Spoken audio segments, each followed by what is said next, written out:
I'm Amanda. I'm Jessie. In this podcast, we talk about the joys of motherhood as well as the experiences that have altered us along the way. We've created a safe space to talk about the hard and unconventional alongside the beauty, and we want you to feel confident in the decisions that you make as a mother. Welcome to the Motherhood Collective Co. Let's talk.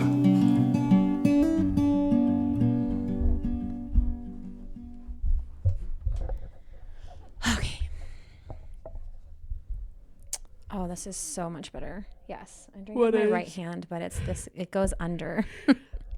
Yeah, I don't know. I just don't usually drink tea when we're recording because it just feels so awkward. Doesn't feel right at all. No, on that side it does not. No.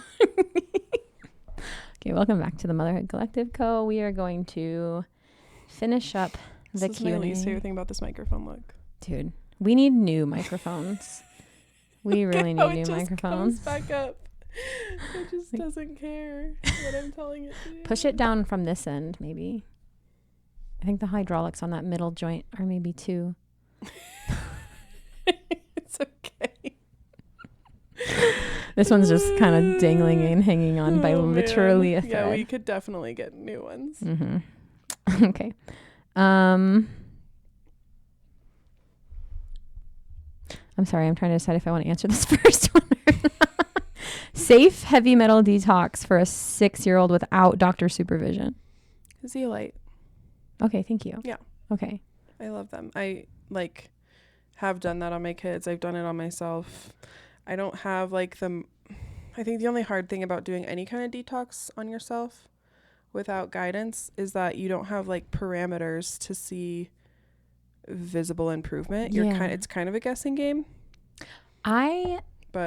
I feel like when it comes to protocols and stuff, I don't like doing them myself. Mm-hmm. I like to have, and maybe if I was doing it on myself, it wouldn't be a big deal. It still seems overwhelming to me, but with my kids, I like to have somebody, I don't know, who's done it a lot of times. Yeah. It makes me feel better. So yeah, because I also think with detoxing, there can be a lot of side effects, and I think it's good to have someone in your corner to say is this normal? Do we? Yeah, for real, because back? If you don't know the symptoms of that 2-week period of die off, then I probably would have hightailed it out of there. Nope, not doing that anymore. Yeah. Or better ways to support your body during that time. If there's things you can do to support your drainage pathways. And I think, I don't know, if you can work with somebody, that's probably the best option. We were just talking about that before we started our podcast. Literally. We found a new pediatrician we both are really excited about. Yeah. So who's really knowledgeable about all that stuff. Favorite activities for a 15-month-old? Oh, I have a 15-month-old. What are your favorite activities right now? The thing I love about kids that age is everything's a fun activity. Yeah. I mopped my floors yesterday, and he had his little mop from Melissa and Doug, those, little mops. And he just spent so much time mopping the floors with me. I have recently cut up a bunch of little pieces of painter's tape and just put it all over the window and all over the walls. And he just loved taking all those down. Lily, today I made little banana muffins for Bible Club tomorrow that Noah could eat. And so I had all my cupcake papers out, and it's a stack of probably 20 of them. And all day long, she just took them and she would set them out in very specific order, and she'd collapse them back up, and then she'd set them back out, collapse back up. But truly, probably her favorite activity is emptying out my pan drawer underneath my stove. So it's so fun. Even if you just go to an open space or a park, they're just so easily amazed by everything. It's truly my favorite age, just to watch them relish in all of the little tiny things that are amazing. Lily really likes Sky Zone, which I have two major adventure babies, so maybe your kid wouldn't like Sky Zone. And to be fair, I don't go on days where it's busy. We go during the week because I have a homeschooled kid, so it's not busy. And Lily can just today we went for an hour, and there's nobody else there, and Lily's just running around doing whatever she wanted. No big deal.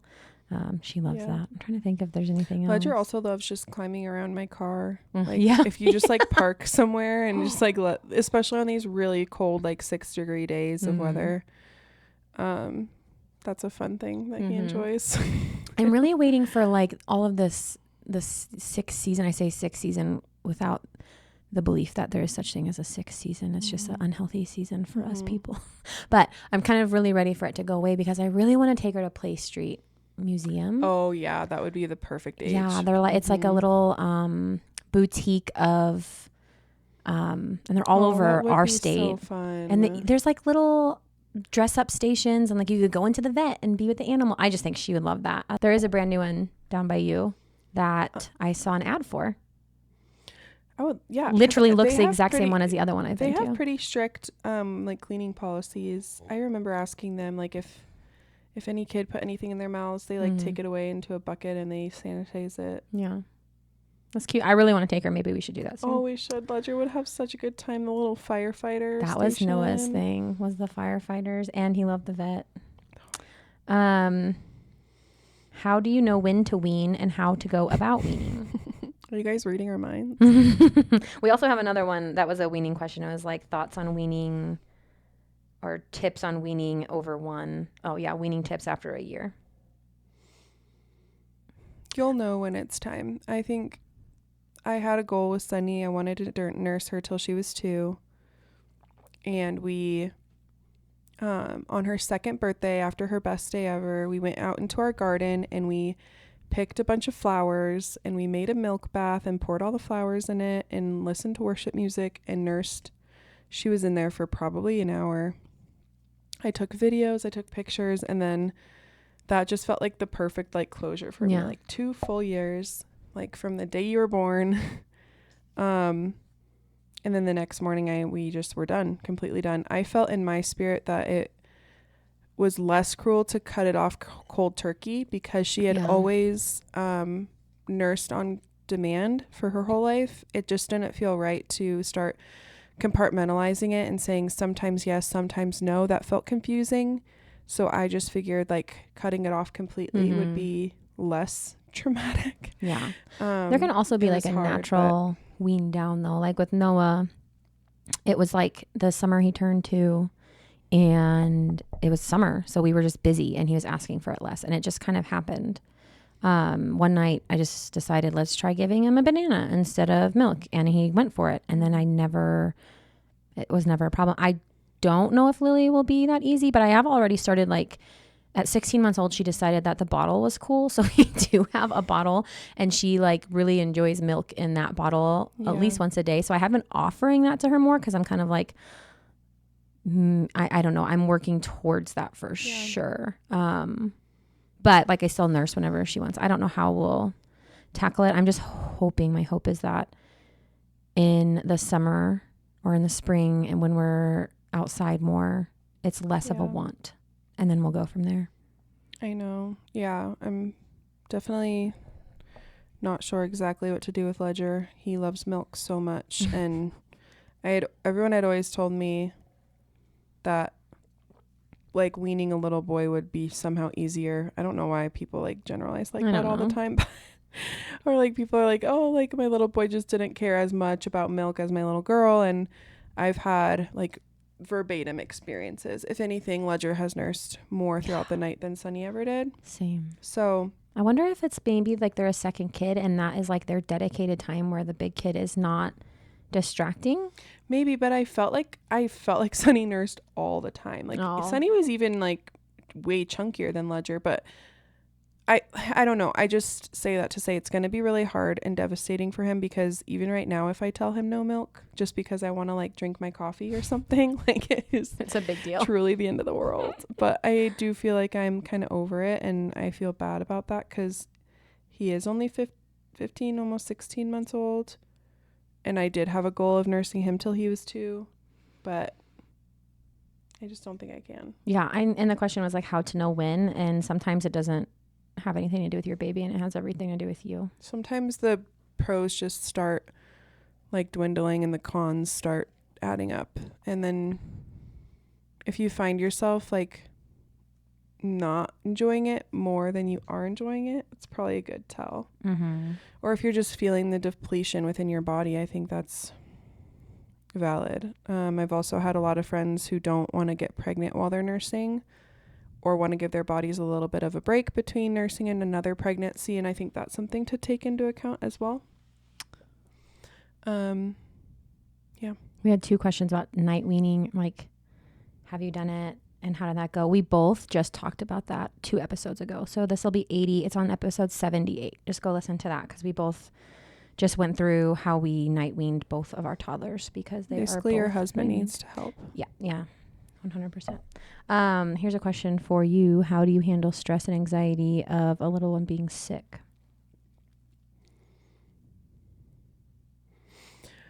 I feel like my story is a little bit maybe individual, but I can speak on. So Sunny has a bit of a narrowed airway, which means she chokes a lot, and she also, every time that she got sick and her airway would swell, she would get croup. And some people think croup is like a primary infection or a primary illness. It's not. It's a secondary infection or illness based on like how your body responds to a virus. So hers responds to swelling the airway, and because she has a narrowed airway, it almost always resulted in either a hospital visit, an urgent care visit, steroids at the hospital, steroids at home, or what became this like mega concoction that I formulated later on down the line when I realized like we can't keep doing this.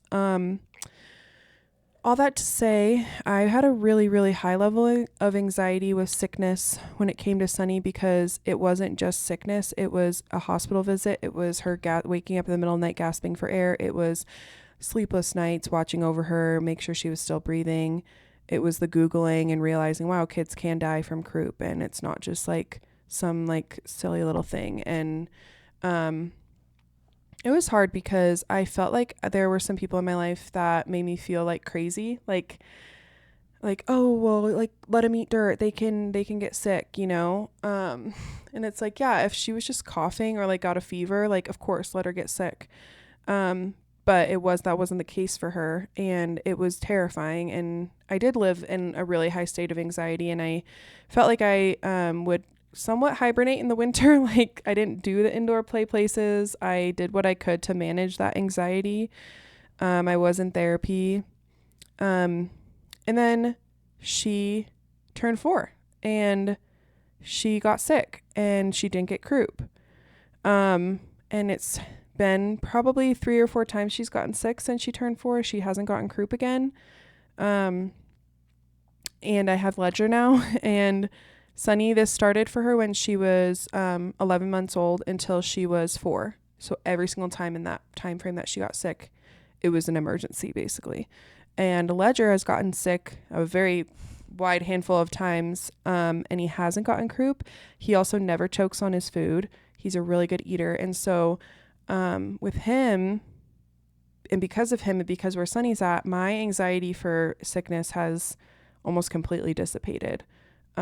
Like even today at homeschool co-op, like normally if she had been like dealing with croup, it would have been like, we're washing hands all the time. We're washing hands before you eat your lunch. We're washing blah, blah, blah. And I'm like, I got in the car and I'm like, we didn't wash our hands all day. Like we just had a good day and enjoyed the time. And I think there's been a lot of times like that where there's social situations I would have avoided because there's so many kids. And now I'm like, oh, I want them to go. They're going to have so much fun. So I think that's how I handled it. I felt like I felt like it was valid. So that's why it's a little bit like niche. If you feel like it's coming from a place that doesn't really hold merit, therapy is always my first option.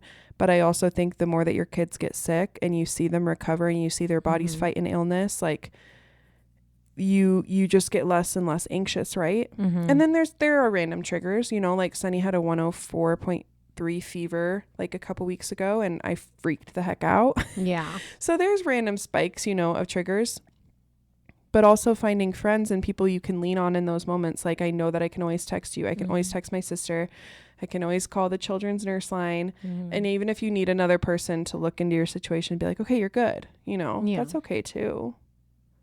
Yeah. Find people that don't make you feel crazy. Or just like, yeah, truly. Some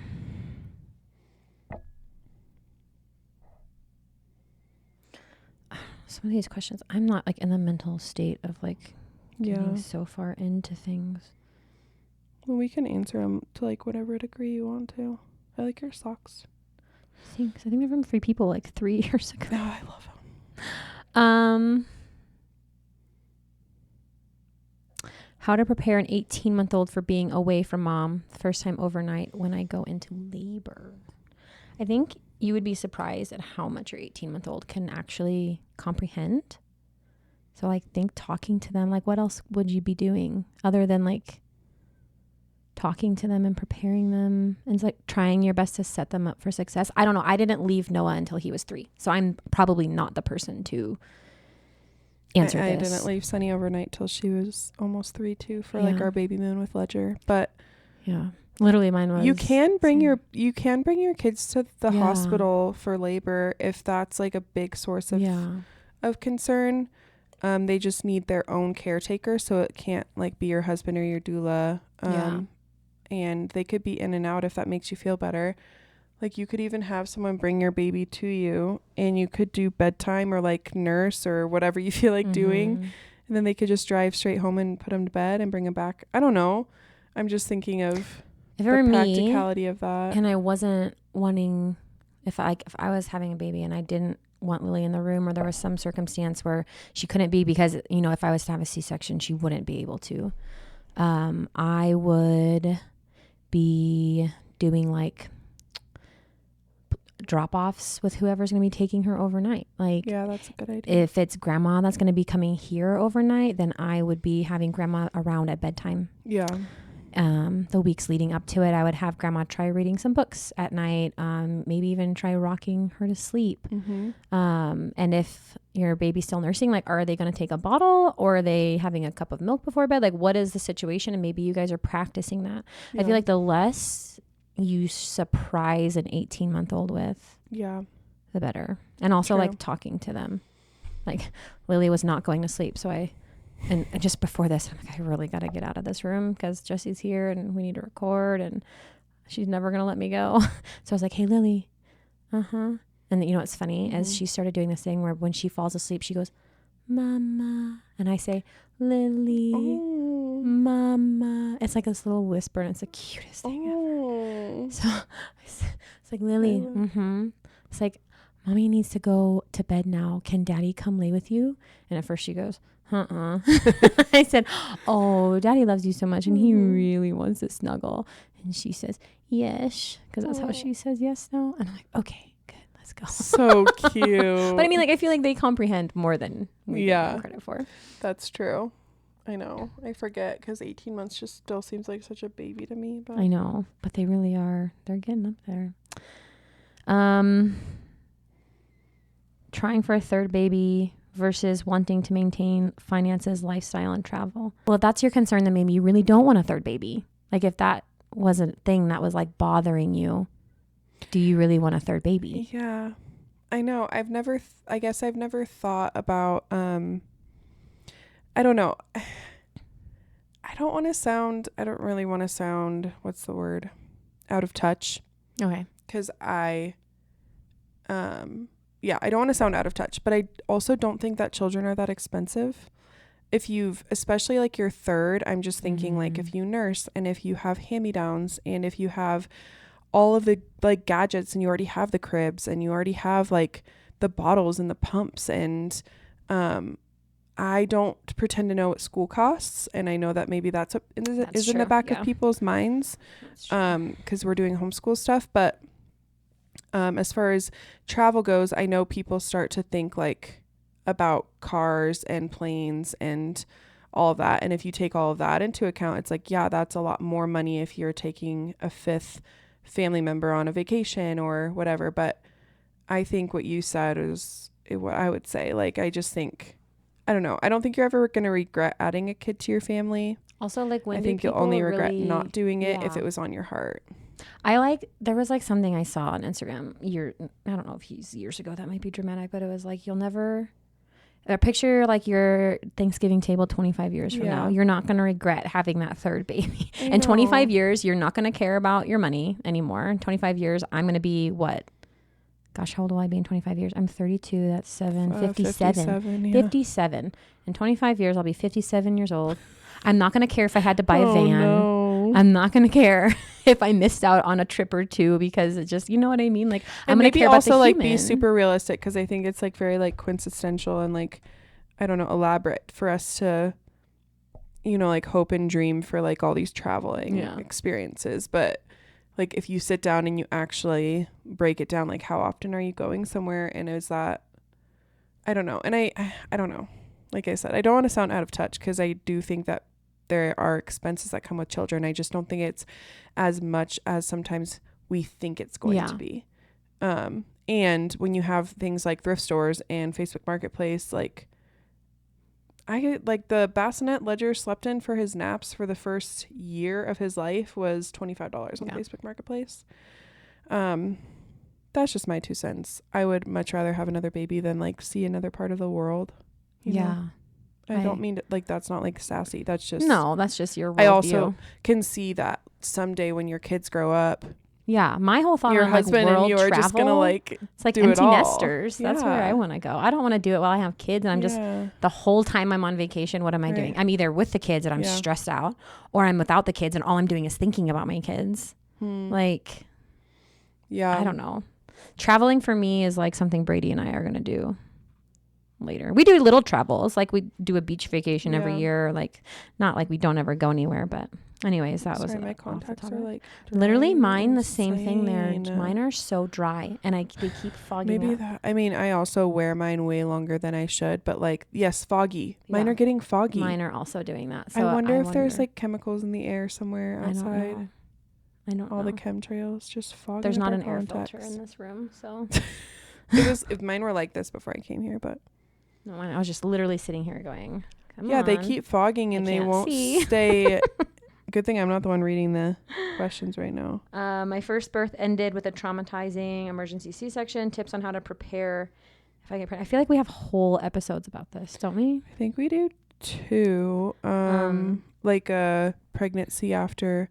No, it's just pregnancy after miscarriage. I don't know that we've talked about pregnancy or birth after traumatic birth. Girl, you're preaching to the choir. Yeah, truly. For me, what was her question? Her question was first birth ended with a traumatizing emergency C-section. Huh? Like what was she asking? How to prepare for birth? Tips on how to prepare if I get pregnant again. Oh, if. So for me, when I got pregnant, I started mentally preparing. Well, if you know my story, I didn't immediately start, but about 20 weeks in, I started mentally preparing for multiple birth outcomes. Yeah, you were disassociated before that. Going into my second birth, I knew what to expect, worst case scenario, in terms of like, this is what's going to happen if there's a C-section, because that's like a big thing. If you don't know, and I like so recommend if you're pregnant and listening to this and you're going to have the most beautiful home birth, I still really recommend talking to a friend who's had a cesarean just to see what happened. Yep. So that worst case scenario, you aren't going into that situation completely terrified. Like you have some other birth stories. I think that's really important. And then also like I prepared for a cesarean postpartum, which I think made things a lot easier because I ended up in a cesarean postpartum again. So I had all the things that I knew, tried and true, I would like to have after a cesarean, plus all of the things that I learned would be good for me, like all of the healing foods, the 5 days in bed, 5 days around bed, 5 days in the home thing where I like set up help. I set up meals. Yeah. So I really streamlined my postpartum. And I also talked to my providers about it quite a bit. Yeah. Like I asked them like, what would a cesarean look like if you were my doctor? Like what are your protocols? What kinds of things can you do? You can also have, and on our bio, our Instagram bio, there's a birth plan. And in the birth plan, if you print it out, you can just like check boxes of what you want, don't want, fill in little blanks. It's really customizable. And I made that because that's what I took into my birth. And there's a giant section on C-section. If I'm having a C-section and it's not an emergency, like I have options, like here's what I want, which I also think is very helpful and gave me peace of mind that I didn't have to like make Brady remember all the things, because how is he going to do that when his wife's going into surgery? Mm-hmm. So that's what helped me. Mm-hmm. Do you ever just like think about what we went through to get our babies here and ever just like kind of feel like a badass? Yeah. Like C-sections are no joke. Yeah. Like when we're sitting here being like, oh, cesarean this, cesarean that, it's like, dude, the intricacies of a cesarean and the recovery and like your body having to adjust and your milk still coming in, but not based on like a hormonal shift, just like it, like so much. And like I have written so many poems and like writings about birth, cesarean births, but sometimes just taking a step back and being like, dang, I straight up have like had my entire body cut in half twice to bring my babies here. You know what's funny? And then it like makes me like proud of my body to You be able should to be heal proud of that, your you body. know? You should be proud of it. Like birth, we are obviously like such big advocates for like birth is birth and, you know, it's all beautiful. But I think there's something to be said about straight up like walking through the trenches of what feels like hell. Yeah. No, To bring your child here and to like come out on the other end of that. Sometimes you just feel like such a warrior. And I feel like, especially if you also dealt with trauma, and my response to your question would be, I would not get pregnant again until you feel like you have made peace with the trauma, because it will resurface. Yeah, your body keeps the score. Yeah, and as much as it might be like repressed, like if it hasn't been truly sorted through and dealt with to the point where it's kind of like lost its power over you, because I could genuinely say when I got pregnant with Ledger that like Sunny's birth didn't have power over me anymore. And it wasn't waking me up with nightmares anymore, and I was ready and willing to bring another child into the world. I also think that going through miscarriage, which we both did in between our first and second, it kind of like puts you in this place of surrender where you're like, truly, I don't care what I have to go through. I don't care if I have another C-section. I don't care how it goes. I don't care if it's horrible. I just want another baby. At least that's where I got to the point after my losses. I said, I don't care if I'm puking for 40 weeks and I have to have another C-section. I just want another baby. So it also kind of shifts your perspective a bit, you know? You should, I was looking up our episode numbers. But you should go listen to episode number 5. It's called Birth Trauma, PTSD, and EMDR. And that talks a little bit about like the physical aspects of having birth trauma and gives you some methods of getting that all healed. So I would, definitely recommend listening to that. Do you feel like you wrapped that up? Yeah. Okay. How do you both feel about the podcast? Is this still something you're both passionate about? As we're like exhausted and monotone right now. I know. And also, you guys have inspired me to create a podcast. What's one piece of advice for starting? Just start. Oh, what? Can I see who? Yeah. It's I wonder if I know. Person right here. I would say just start. Really, you don't even need a microphone. But if you want to have a microphone. We used to use our phone, right? Yeah. We always had like cheap microphones. I think I bought a set of 2 microphones for $50. Did we? Was our first ones. And then these ones were a little bit more that we bought later on. And we didn't have a camera like we do now. We had our iPhone. But I watched a podcast. Like I had a little mini party at my house of these 2 girls who have this huge podcast. I think they're local here in Denver. It's called Fantasy Fangirl Podcast. It's like about fantasy books. And literally there's 2 sisters and they are just using their phone camera and they're on Zoom, zooming with each other with like headphones on. So like don't make it too complicated. You could do it really easy. The thing you need to focus on is less about what's happening with the equipment and more about like what content you're putting out, because people care less about the quality of the content. I mean, like the quality of the sound or whatever. They care more about what's coming out of your mouth. Yeah. Is it niched down enough? Is it marketable? Is it going to be like I don't want to say controversial, but are you going to be able to get good enough content that's going to draw people in? That's what I feel like if I had to give a piece of advice. That's also great. Yes, we're still very passionate about this. I love it. Yeah. I feel like it's like I think what's happened over the years, I don't know how many years? It's been 2 years. 2 years. Yeah. I feel like we've gotten obviously like a lot more ourselves and chill. And it really is just like we come and have conversations, which is very effortless. It's the only time Amanda and I ever get to talk without our children. Yeah, for real. Every once in a while we get to like go out to dinner. But yeah, true. Sorry, we're on like the last couple and I'm just keep missing where it's at. Mommy wifey balance and just caring for yourself. Not a question, just balancing all the things. I don't think that there's a such thing as balancing all the things. I don't know. That's my perspective. Why? Because I feel like that puts, to me, to hear the words like, I have to balance everything. That's a lot of pressure. Like, I don't have to balance everything. I have to prioritize things. So if I'm like, if I have in my head, I have to balance being a mother, a teacher, a cook, a wife, a housemaid, a chauffeur. Like, that's a lot of stuff on a plate, just like teetering in the balance versus like, okay, I'm prioritizing sex with my husband. And time with my husband. I'm prioritizing homeschool today. I'm not prioritizing mopping my floors. So I don't know if that's balance because I don't know. I don't think things can always be in perfect harmonious balance. And I think that's okay. Yeah. I did love the quote in our last book that we read that said, you obtain peace in your life when your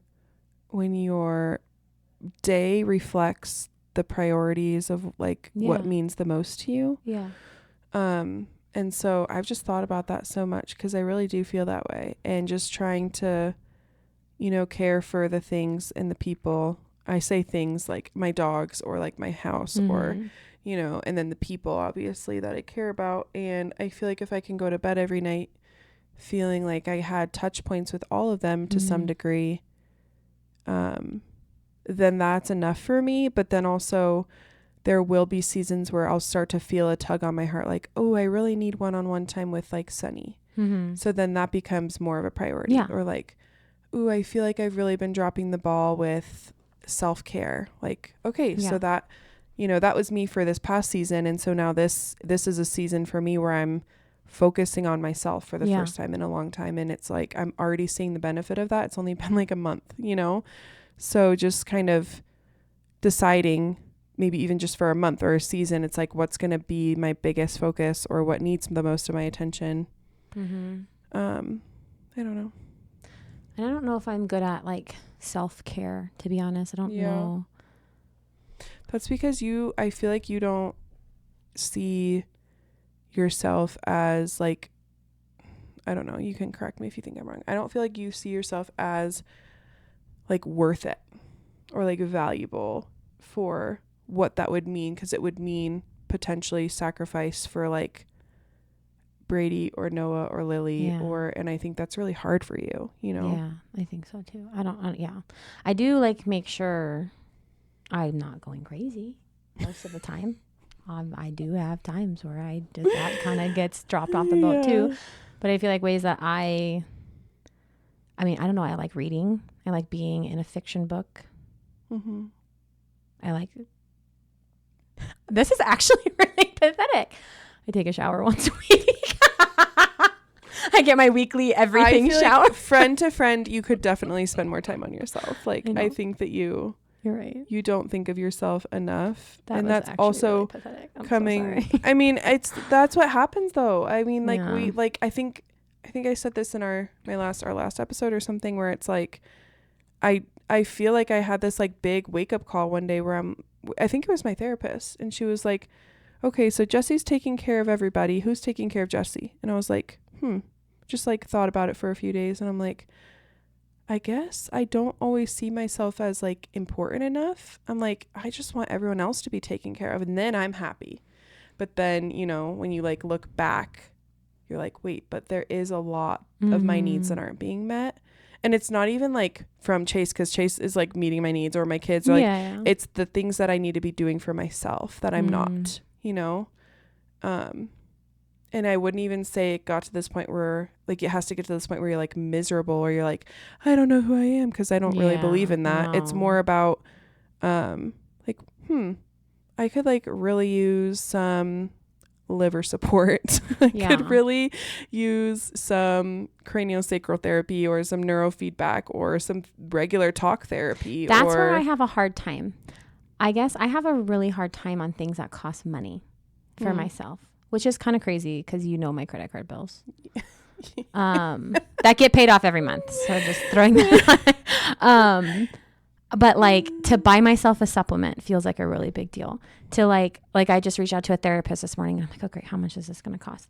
And how many sessions can I just do it in to like, but why is it worth it to you for Noah to get what he needs and for you to not? Like, I don't know. That's a really good question. I'm because not sure. you're like, I don't know. I always think about like how the Lord views us in the realm, even just like a sliver of how much like we view our kids. And if Sonny or Noah came to us and just felt like they weren't worthy of that would be care, yeah, we would be like, what are you talking about? Like, I created you. Like, you need rest. You need care. You need these things. You need space to process things that have been hard or that like have traumatized you. You need warm showers to like decompress your day. You need vitamins and supplements to like replenish the nutrients that you have like selflessly given to these little beings so that they could thrive and grow, And so I think there's a balance, because I also feel like Christian women are so guilted into like, well, that's not selfless. Well, like that's selfish, and that's why I hate even the term self-care, because I feel like it has so many negative connotations. It's like, actually, this should be the bare minimum, that we are like replenishing our bodies and our minds and our souls and our spirits. Whatever that looks like is different for everybody, so that we can show up in the way that we need to for our families, for our friends, and like ultimately for like what God has for us, No, I agree. Like logically, it's hard. I mean, I had to jump through those hoops too, but I like now seeing the benefit of it. I think, I don't know. And I also know that our husbands are going to spend money on things that are important for us, so it's more about us being like, are we worth it? Yeah. That's really true.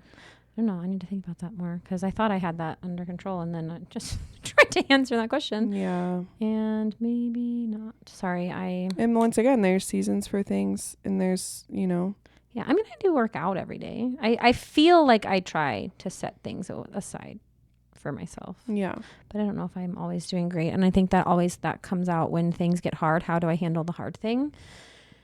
Because sometimes I don't handle the hard thing well. Sometimes I handle it great. And I think that is a reflection on my mental state. Totally. Yeah.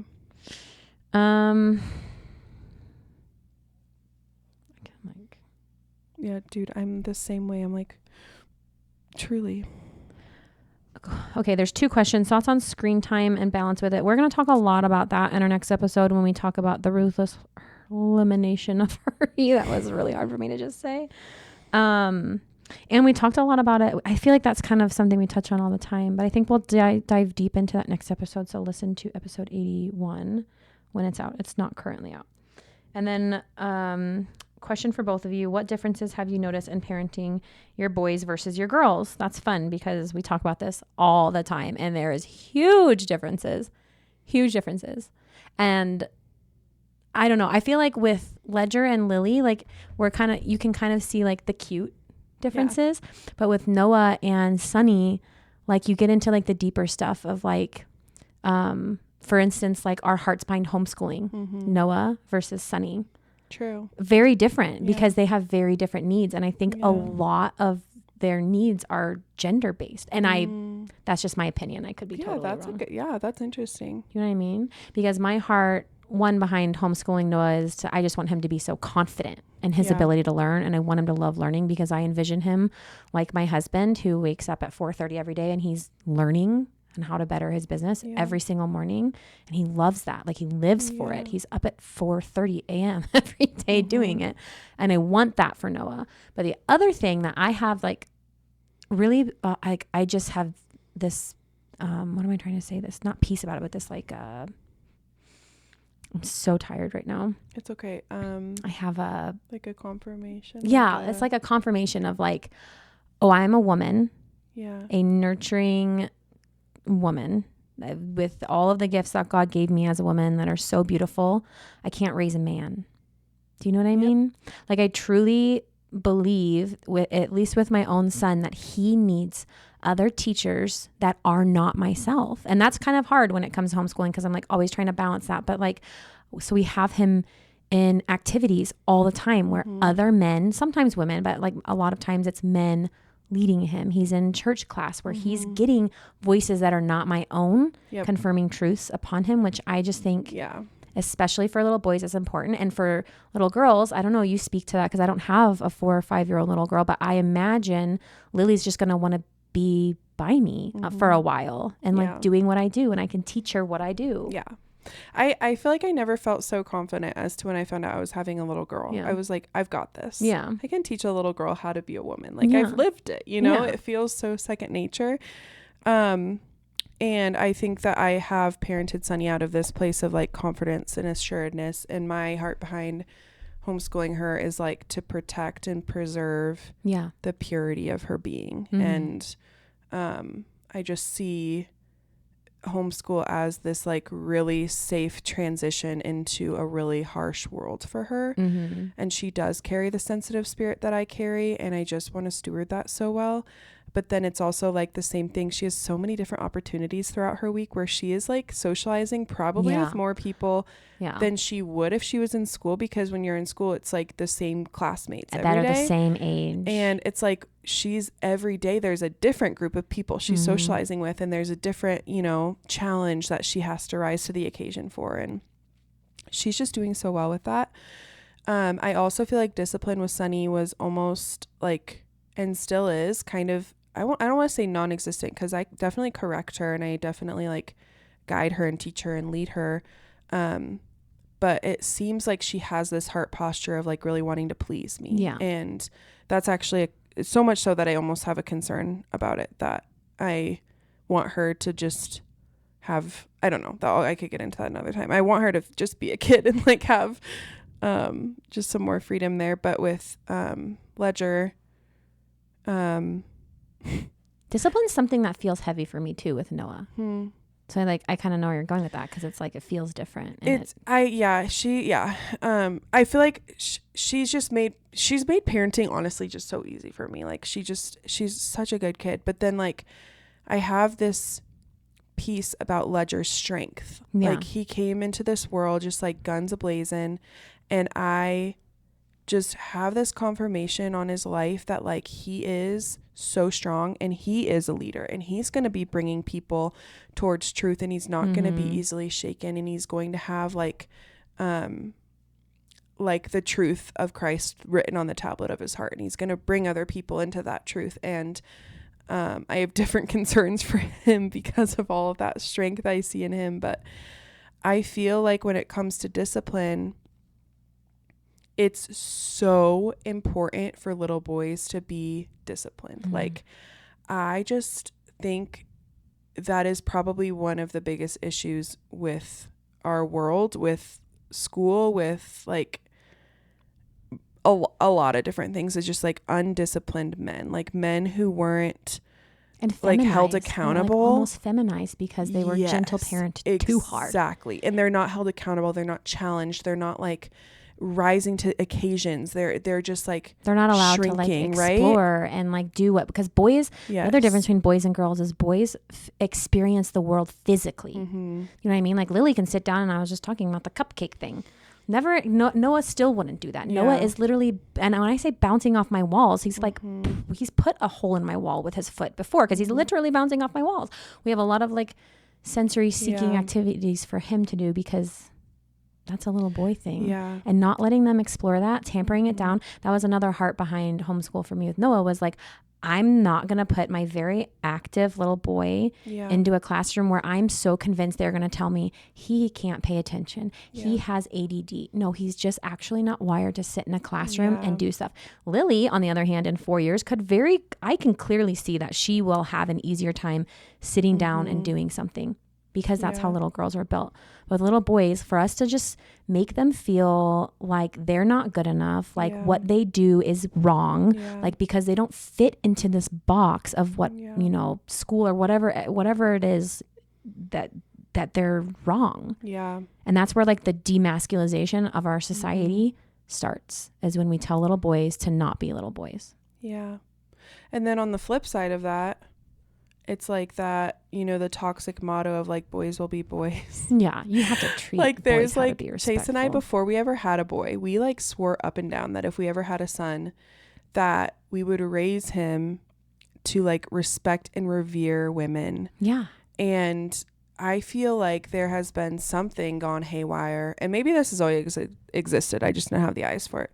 Something has gone haywire where like little boys don't have the expectation to respect little girls. Like they're just either a burden on the playground because they're in their way. They're not like revered for like, and I just think like if Ledger, like I just want him to grow up and be a gentleman that like reveres and respects women and has this like fighting spirit inside of him to like stick up for the underdog and fight for truth. And yeah, I just think discipline's a huge part of that. Like I want him to speak kindly of his sister, and I want him to, you know, look to like nurture and protect her. I want him to be her biggest advocate. I want to see him like being gentle and kind with the girls in his life. And so anyways, I feel like Chase and I have had so many conversations about this because in some ways it feels more high pressure to be raising him into this world. Because Sunny embodies femininity, and it's like it's so natural, and it's almost like with femininity you just need to like cultivate it. You just need to allow it to flourish and like set up the right atmosphere and environment for it to just be. Don't you think? And then it's like with masculinity, it's like that needs to be fought for and challenged and built up. I feel like Ledger is going to inherently, like, this probably sounds so toxic and ridiculous. I feel like he's just going to grow up. He's going to love me. He's going to. So it's not like a relationship. It's good. Like my job is to like raise him to like go off and be a man of his own household and be independent of me.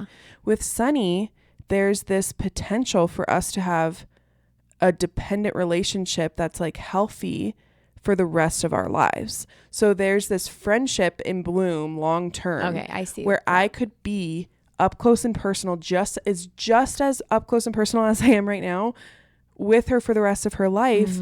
Should I cultivate a relationship that allows for that?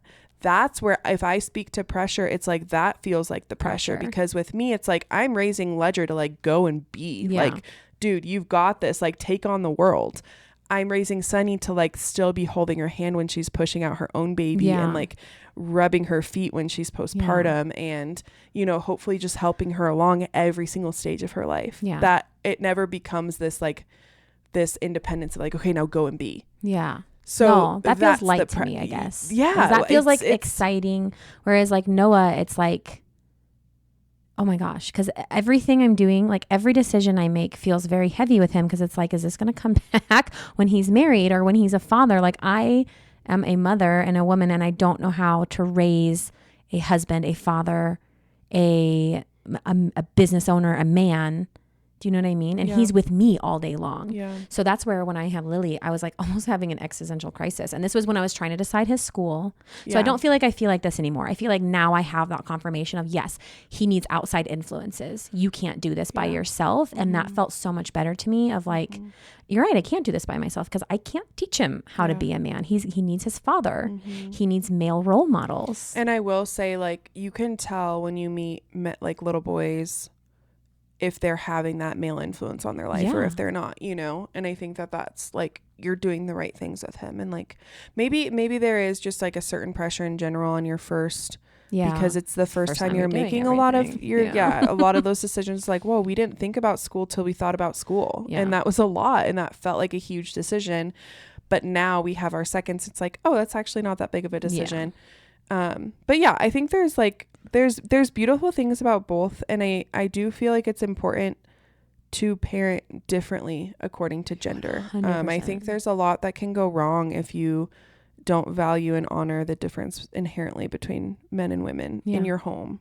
Because 100%. I think that's, you know, that's clearly an issue in our world. It and is. the difference, the God-given differences are not like honored and revered. They're the not way just they not should honored be. and revered. They're like bashed. Yeah. They have been dismantled. Satan Yeah. has done a very good job of making our roles, like even me saying that has a negative connotation. We have a role because, like, God forbid, Yeah. we have a role that we feel great about. Yeah. You know what I mean? Like, I feel like Satan's completely dismantled gender roles and turned them into something negative when I don't know. I feel like when I stepped into a role in my home that I was designed and created for, according to my own knowledge, like I know I'm nurturing. I know I'm pretty non-confrontational. So being in a business was not fun for me.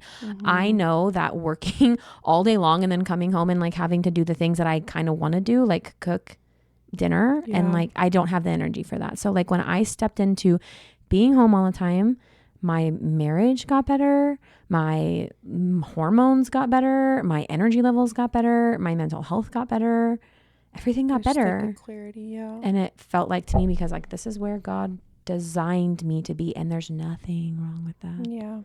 So if we can just not force those negative views onto our children, I think that's a win. Yeah. I also think like in general, I'm like loathing the term gentle parenting more and more and more and more and more and more. And I think like I want to parent according to the fruits of the spirit, right? And gentleness is one of them. Discipline literally means to guide, to teach, to correct, and it doesn't mean to hit, FYI, but it's fine. It doesn't mean that because we're not hitting our kids that there is not a strictness to the nature of like, whoa, we gotta like reel things in, you know? And I think some behaviors that you might see in like your 18-month-old, it's like, oh, that's cute. But then it's like, it's not when they're 7.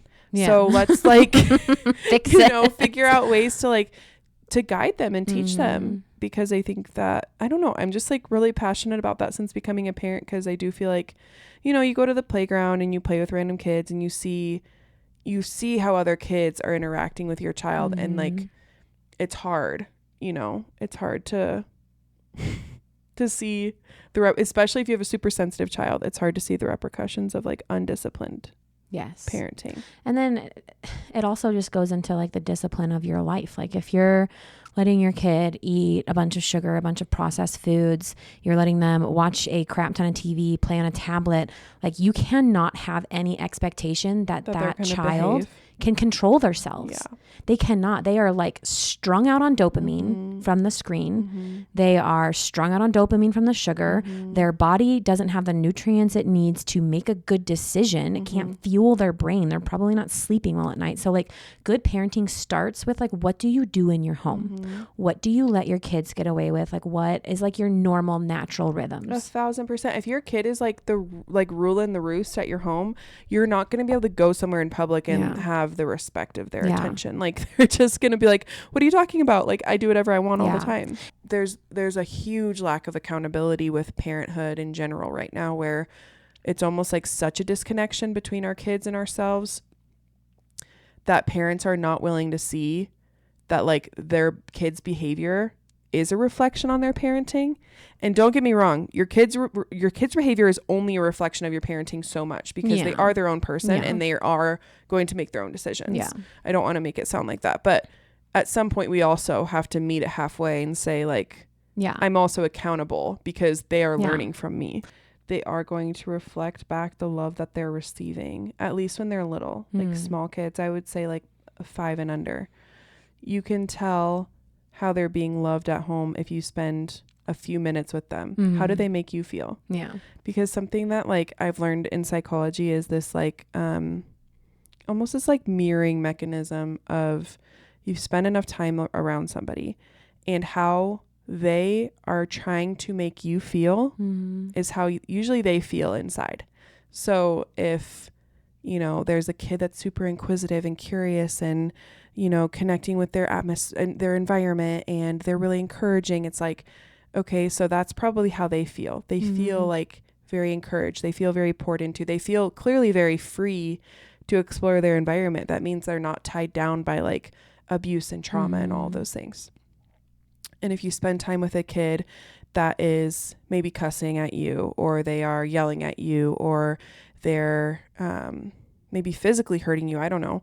It's like that kid is trying to communicate that they feel a hurt beyond what they have words for. They're feeling that kind of hurt because they're trying to make you feel hurt. And adults do this all the time too, by the way. It's not just a kid thing. And it's very interesting if you just step back and be like, I'm hanging out with this person. They're kind of making me feel really insecure. I wonder if they feel insecure. I wonder what they feel insecure about. But I don't know. I just think it's interesting because they really are just like such a blank canvas. Yeah, it's devastating, and it's also interesting from like a psychological perspective that like they really are a reflection of what's being sown into them. And then there's all these like multi-dimensional aspects of it where it's like, well, there is now influence, you know, beyond 5. There's the influence of teachers and coaches and peers, and I'm not saying that can't happen sooner. It just usually doesn't. So there's I don't know, a purity of those under 5 that are reflecting back what their parents are sowing into them, or what their parents are tolerating. Because once again, your children's behavior is not just about you. They will come up with their own stuff. And if you see a nasty behavior in your child and you don't correct it, you know, that's a problem too. Yeah. So I don't know how we got on that. I don't know either. I want to say there might have been one more question, but I just lost our questions. Dang it.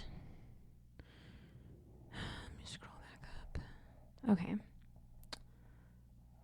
What strategies help you cope with the mental load of motherhood? I think my favorite strategy that helps me is perspective, in the fact that, and I know this is so cheesy, so cliche, blah, blah, blah, whatever, it helps me.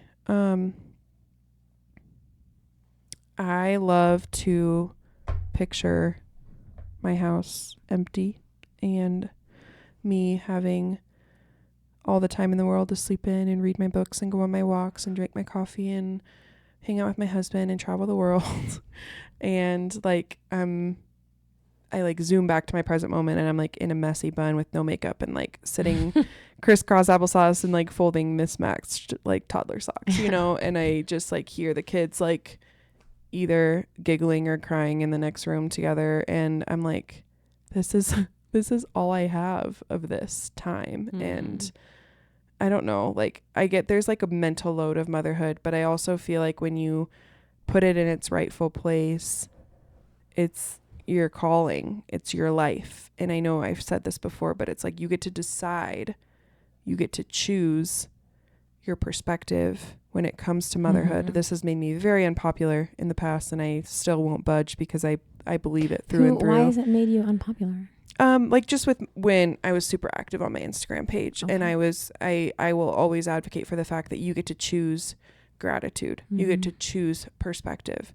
My perspective kind of hit me in the face with Sunny's birth and with miscarriages. And I've lived in this state for too long at certain points in my journey where I've realized that the alternative to not having there's this alternative world where you don't have a baby that you want. And it's terrifying. It's awful. It's the most lowly, horrible feeling I've ever felt in my life, is longing for a baby that you don't have or that you lost. So taking that and sitting in this moment, I get to choose to be grateful for the children that I've been blessed with. I get to choose to be grateful for my house and all of the clothes that I get to fold, and the nourishing food I get to cook and feed for my family, and the errands I get to run because I have car and I have gas and I have money to spend on groceries or on new clothes or on an experience for my kids to have that day. Like, I just think sometimes the real like miserable side of motherhood comes from this complete disregard for all that's still good. And I think people hate to hear that because it puts them in the driver's seat of accountability of like, whoa, actually you got to take control of your mind and your thoughts, and you have not disciplined. Talk about discipline. You have not disciplined your thoughts. You have let them run way too rampant, and you've put yourself in this place of pity and misery, but you've put yourself there. Every time Noah comes to me, because Noah has a tendency to be sensitive, and so when he comes to me and something happened, so today at his sports he ran into somebody else and he got a bloody nose, So like he came in, it's all written all over his body. He was very upset about it. And while I was cooking dinner, Brady was like, come on, let's go play in the basement. Like, let's turn on the bouncy castle. And he was just so sad. So he stayed upstairs with me and he was sitting at the kitchen counter. And, you know, I was asking about it and how did it feel, and gave him a hug. And I, first I reassured him. I said, because he said a couple other things like, so-and-so didn't want to sit by me today.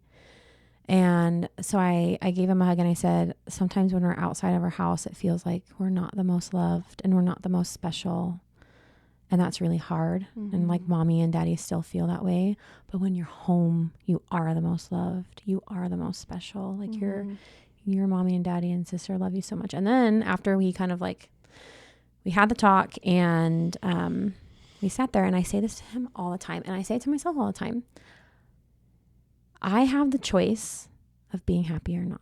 Like I actually do. I can decide to move forward focusing on something that upset me, or I can decide to move on focusing on the future, something good. I don't know, fill in the blank. Yep. You can dwell or you can be happy. And you actually do have that choice. It's like literally what you just said. I can walk into my laundry room hating the fact that there are 2 loads of laundry that need to be folded, or I can open up my dryer, pop in an audiobook and say, I'm so grateful for 3 bodies in my house that wear these clothes that I have to fold them because they're alive and thriving. And there's an opportunity, I promise you, in every single moment. Like you pull up to your house and the minute you want to be like, oh, this is what I don't like about my house, I'm like, whoa, I have a house. Yeah. Or you walk into your house and like your dogs bark really loud and they jump all over you, and the minute you want to be like, it's like, I have 2 dogs who literally think I walk on water, who no matter if I leave for 2 minutes or 14 days, they're going to greet me the exact same way at the door every day. Like how like God is that, you know? And just like walking around your day and just, you will feel this like lightness. And I don't care if you have to post a Bible verse on every doorway and wall and window of your whole home in your car, because I went through a season where I had to do that too. Sometimes you have to say, okay, brain, this is the truth, and I'll wait till my feelings catch up, but I'm going to move forward in the truth, not my feelings. I love that. You know, but it's a discipline, and it's hard. And if you've come out of rhythm with that for a long time, it's going to be even harder to swing back into rhythm with what is still good. But, we're on this earth to like learn to walk with Jesus, to learn that we aren't perfect. We do need a savior. Things are going to feel very hard for us because we are not in heaven. Yeah. And I love, like, we read a book a while ago that it said something like, you're right, we cannot ever be content. That big house you just bought, in a year you're going to want one bigger, because we are constantly yearning for Eden. We were kicked out of Eden, and we always want to be back in the presence of God. So you're never going to be satisfied. Things are always going to be hard while we're here, and I think that's okay. So like, being on days that are really hard, I think today I probably talked to God like 125 times, and they weren't always like these long or formal prayers. It was like, God, let me a little bit of your grace, because I have none right now, and I needed to deal with the situation. God, like, please give me a little bit of like humility right now, because I'm really needing it. But just like walking with him in those days that feel hard, I just think that's the lesson of life. That's why we're here. Totally. Jesus. And honestly, if you guys could ever go like to a foreign nation, like go to a third world country for an extended period of time, first of all, they have something going for them in the realm of like joy and perspective that like we will simply never have. And I grieve that sometimes. Yeah. I spent a while in Papua New Guinea, and we would sleep in these like literal mud huts. We would wake up every morning with the sun, and we would start talking about what we're having for dinner, because that's what the village does. It's just like, let's talk about what we're having for dinner. And they walk around and they plan dinner, and everybody's rolls for dinner. And we start dinner at like 1 or 2 in the afternoon. I don't know. There's like not clocks. And then they literally like kill an animal, which I hated, but of course they need to do that. And then they, you know, we're like dancing and worshiping for like 2 hours, and we're eating dinner, and then it's like we're going to bed with the sunset. And they have these homemade volleyball nets, and there's a river there, and And then we come to America and it's like, when's the last time you turned your light switch on and we're like, wow, I have power beyond the sun setting. Mm-hmm. Wow, I have a machine that washes my dishes for me. I have a machine that cleans my clothes for me. Like, I have a machine that pitcher heats, of water. Yeah, I have a machine that heats my house, and I have a machine that cools my house, and I have a machine that drives me from point A to point B, and I have a machine that can clean my floors for me, and I have a machine, like, it's crazy when you start breaking it down. I have this computer and I have access to like almost anything that I could need at any given moment, whether that be food delivered to my doorstep, groceries ordered to be put in the back of my car, a doctor I can call to show up to an appointment. Like, there are endless things to be grateful for people. And so I feel like it's just like, write them down. Like, there's a whole reason why like gratitude journals are a thing. It's because they actually work. And also, like what I said at the beginning of the episode, just to like tie it all together, if you are listening to this on an iPhone or any kind of phone and you have like internet access, you're in the top 7% of the world. Mm-hmm. Yeah. Put that in perspective. 93% of people don't have what you have. Most likely, if you're listening to this, even if you are in America's struggling class right now, you're still in the top 7% of the world's wealth, which is absolutely mind-blowing to me. Yeah. Okay, next time we're going to talk about The Ruthless Elimination by John Ortberg. Is that right? Yep. Or is it Josh? The Ruthless Elimination of Hurry. Oh, thank you. My brain is half off. Good night.